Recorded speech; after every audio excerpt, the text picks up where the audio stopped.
LeBron James, Anthony Davis get tough in Game 3 as Los Angeles Lakers regain their groove. Los Angeles, playing in their first home playoff game in 8 years, the Los Angeles Lakers looked like a true championship contender for the first time in a while.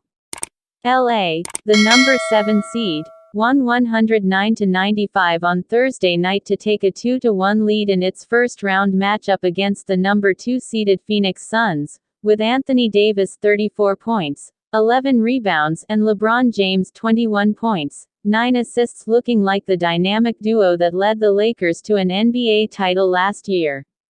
After right leg injuries to Davis and a right ankle injury for James caused the pair to miss a combined 63 games in the regular season, and the Lakers struggled mightily reintegrating their stars, once dropping 8 out of 10 games from late April through early May. The team has clearly turned a corner. The Suns and Lakers tangled horns in the first half of Game 3, with Davis hyperextending his left knee on a chase-down block of Suns star Devin Booker and LA taking just a 3-point lead into the break. That's when James, who had parked himself on the perimeter for much of the series up to that point, changed his approach. "I wasn't reading the game like I would like to in the first half," said James, who scored 10 points in the third quarter as the Lakers outscored the Suns by that same margin. "Came back into the locker room, made some mental adjustments for me individually that I felt like would work for our team, and we were able to spark a run in the third." Lakers coach Frank Vogel said James's effort made all the difference. "He changed the whole game," Vogel said after LA won for the 8th time in its past 9 games. "His mindset just reversed the whole course of tonight's game." James, 36, scored on 5 of his 7 drives to the hole on Thursday, according to research by ESPN Stats and Information.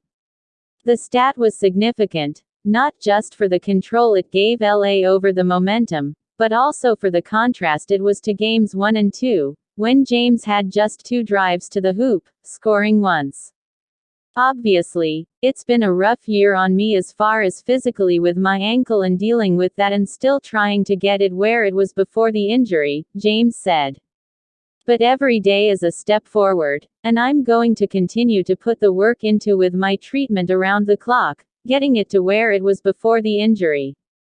Davis followed suit, pushing through a visible limp without asking out of the game. "It's the playoffs. It's rare that I'm going to come out of a game," Davis said. "Landed awkwardly, tried not to fall on Book. Guess I might have hyperextended it a little bit. Just keeping it warm, keeping it loose and wanted to keep going. It felt fine throughout the rest of the game. Really didn't have any problems with it. It was all full of adrenaline, so we'll see how I feel tomorrow.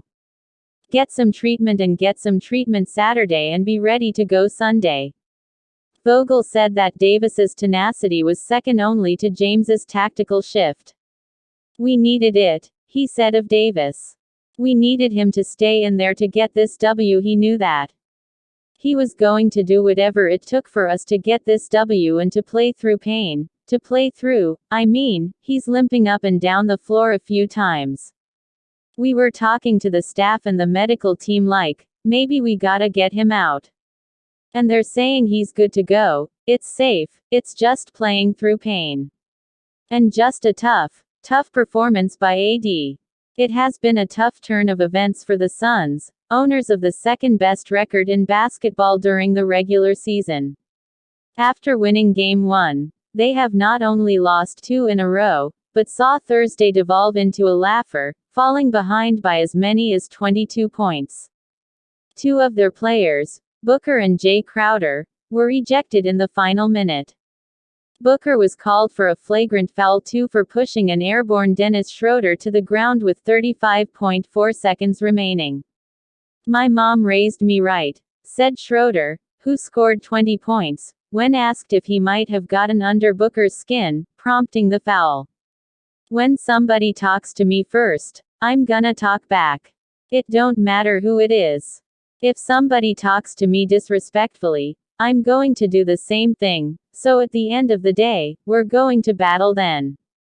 Nobody's going to disrespect me. The end of the day, I just talked back and somebody took it too sensitive and fouled me. Crowder was called for a technical foul and ejected while the officials finished up reviewing the Booker foul on replay. Crowder, too, had reason to be frustrated, shooting just 2 for 9 from the field, 1 for 7 from 3, and losing for the 15th time in 18 career playoff games facing off against James.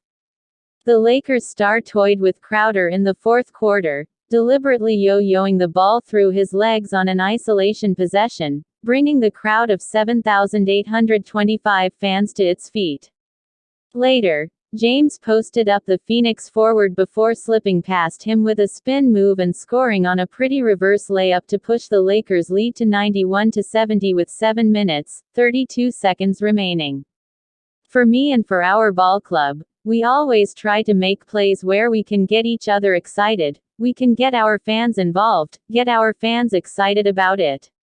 Because it just brings so much excitement to the game, James said. Plays can be momentum swings that can work in our favor. So, that was one of those instances where we had an opportunity to make a momentum play and we were able to deliver.